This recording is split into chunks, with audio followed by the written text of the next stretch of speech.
오늘은 세 가지 상징을 통한 경고, 세 가지 상징을 통한 경고이라는 제목으로 말씀을 참고합니다. 이제 하나님이 시청각 교육을 이렇게 통해서 이 나라가 이대로 가면 멸망한다. 그러니 지금이라도 하나님께 돌아와라. 이렇게 말씀하시는데 그들은 끝까지 돌아오질 않습니다. 그들은 여전히 우상에게 빌고 있고 또 강대국 사이에서 넘나들면서 적당하게 그 외세를 극복하기를 원하고 전혀 하나님을 찾질 않는 거예요.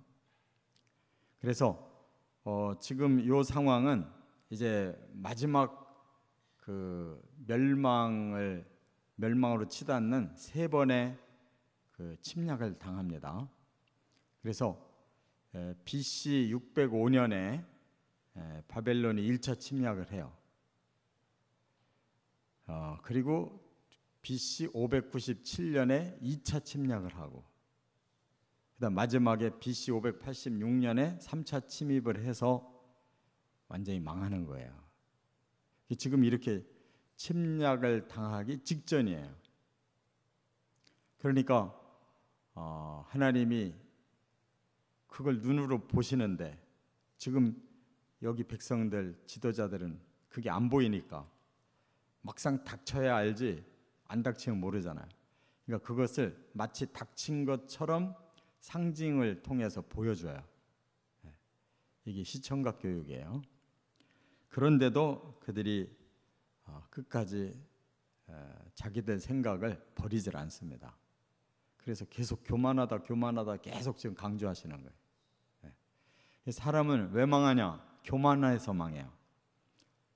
자기 생각을 안 버려요. 그래도 내 생각이 최고다. 내가 모든 걸 해야지 내가 안 하고는 안 된다. 자기를 못 버려요. 하나님 앞에 자기를 버려야 하나님이 살려줄 텐데 그게 우리 사람의 치명적인 하자입니다. 세 가지 세 가지 상징. 첫째, 1절부터 11절에 보면 배띠의 경고를 하셨어요. 이 3배로 된 띠를 이 허리띠로 삼아라 그랬어요. 그래서 이 본래 배띠는 누가 허리에다 매냐면 제사장이 매는 겁니다. 제사장. 그래서 배띠를 하나 사가지고 메고 다녔어요.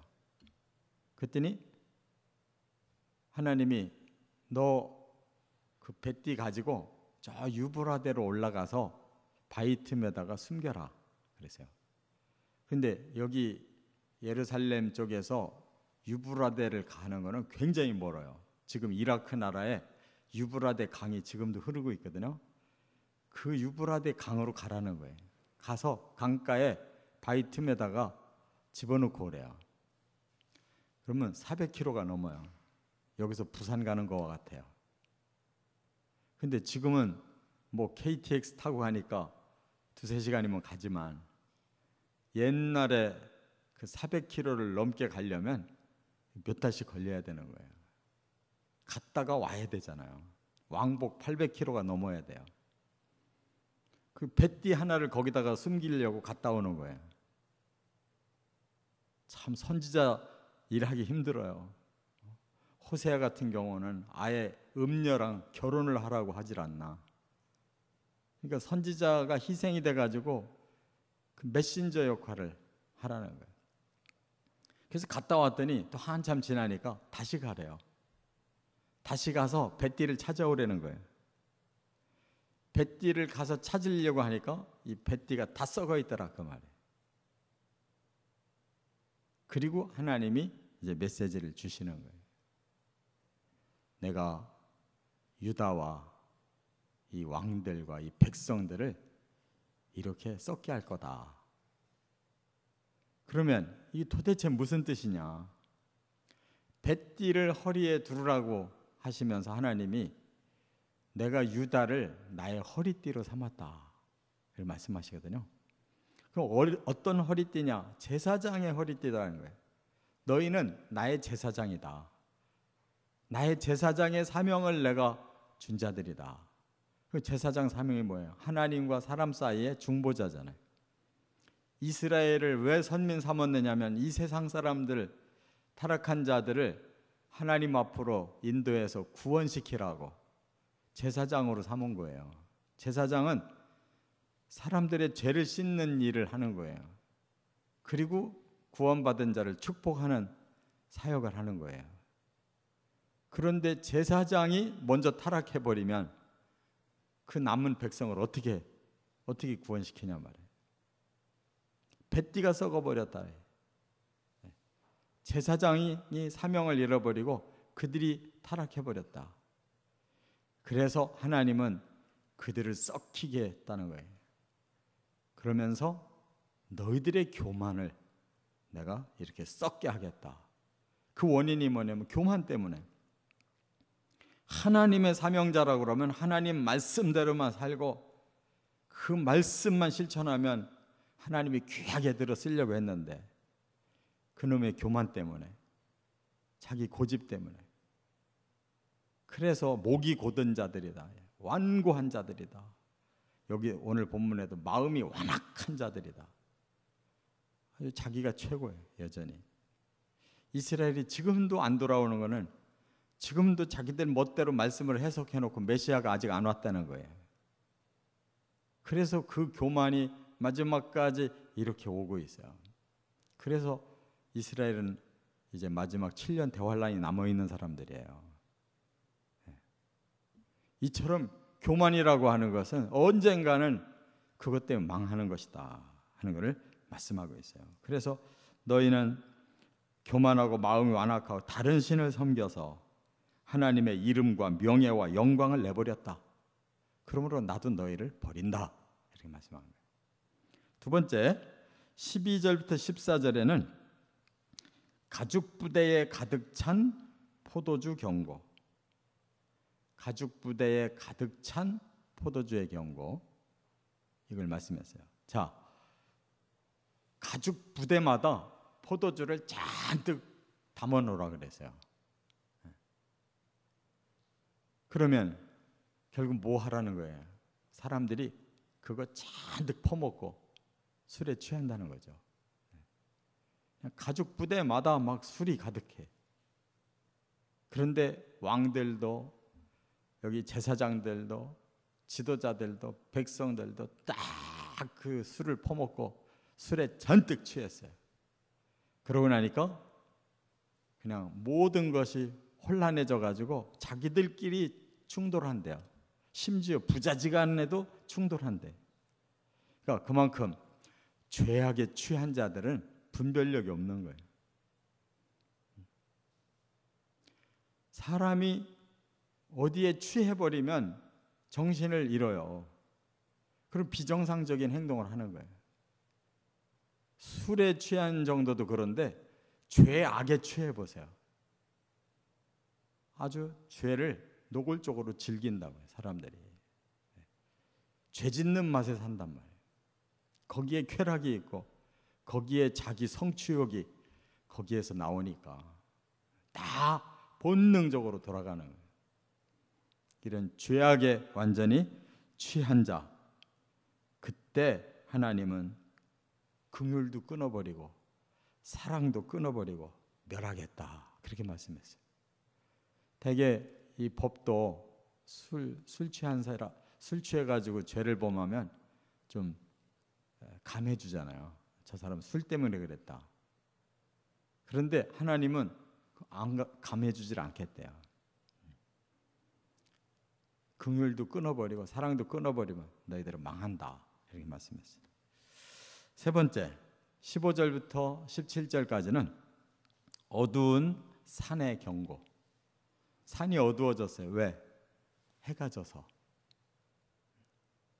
해가 있을 때에는 산 속에 어떤 길이든 다 다닐 수가 있는데 해가 서서히 져서 산이 어두워지면 그때는 거치는 산이래요.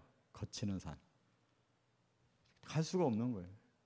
어디가 어딘지를 모르잖아요. 깜깜한 산속으로 어떻게 길을 모르는데 어떻게 가요? 그러면 낭떠러지로 떨어지든지 짐승에게 잡혀 먹혀 죽든지 산속에서 헤매면 죽는 거예요. 근데 너희들이 바로 그런 상태다는. 해가 떨어지기 전에 움직여야 되는데 해가 떨어지는데도 그냥 방관하고 놔두다가 어두운 산에 너희들이 갇혔다. 그런 뜻이에요. 요즘도 그런 등산 사고 많이 나잖아요. 괜히 자만해가지고 그냥 껌껌해졌는데도 막 자기 다니던 데가 있으니까 다 잘할 수 있다. 대낮같이 환한 데서 다니는 거하고 깜깜한 데 다니는 거하고 그 같아요. 벌써 교만해가지고 자만에 취해서 다 할 수 있다고 그러는데 거기서 사고 난 거잖아요. 이처럼 빛이 사망의 그늘로 변하기 전에 귀 기울여라. 하나님께 영광 돌려라. 그게 그 빛이 딱 사라지고 나면 끝장난 거예요. 자기들의 그 자신이 아무리 자신감이 넘쳐도 소용없는 거예요. 아무것도 안 보일 때는 하나님의 빛이 있는 동안에 가능성이 있었던 거지, 그 빛이 사라지고 나면 사람은 맹인이에요. 꼼짝 못하는 거예요. 이게 바로 교만이라는 거예요. 그래서 너희는 은밀한 곳에서 울 거다. 그게 뭐예요? 자기 혼자서 그 모든 걸 이제 깨닫고 흐느끼는 날이 올 거다. 또 여호와의 양떼가 사로잡힘을 보고 눈물을 흘리며 통곡할 거다. 하나님의 백성들이 다른 목동에 의해서 전부 잡혀가는 것을 뒤에서 보면서 통곡을 할 날이 올 거다. 그렇게 됐잖아요. 바벨론에게 1차, 2차, 3차 계속 끌려간 거예요. 1차 때 바로 다니엘 같은 사람들이 끌려가고 2차 때 에스겔 같은 사람들이 끌려간 거예요. 3차 때 마지막 모두 끌려간 거예요. 이 말씀 그대로잖아요. 산이 어두워졌는데 그거 분별 못하고 끝까지 자기들이 다 잘할 수 있다고 생각했는데 막상 빛이 다 사라지고 나니까 그 교만이 무슨 필요가 있냐고. 그래서 자기 혼자 속으로 후회 막심하구나. 남 모르는 눈물을 흘린들 때가 늦으면 뭐하는. 자기 양떼들이 다 저렇게 비참하게 끌려가는데 그거 뒤에서 보면서 통곡한들 뭐해. 때가 늦었는데. 지금 그런 얘기를 하는 거예요. 뱃띠의 사명을 잃어버리고 죄악의 포도주에 취하고 빛을 버리고 끝까지 어두운 산이 됐는데도 회개하지 않는, 이렇게 비참한 눈물을 흘릴 날이 온다, 이런 말씀이에요. 얼마나 실감나요? 뭐 세상 소설 재미있게 보려고 그러는데 저는 성경이 더 재미있어요. 알고 보니까 이건 뭐 세상에 재미있는 책이 아무것도 아니에요. 성경보다 더 재미있는 게 어디 있어요? 세상 책은 다 꾸며서 재미있는데 성경은 사실을 이렇게 다 과거부터 미래까지를 다 보여주신 건 너무 재미있잖아요. 좀 성경에 빠져들어가시고 그 축복을 꼭 받으시기를 주의 이름으로 축원합니다.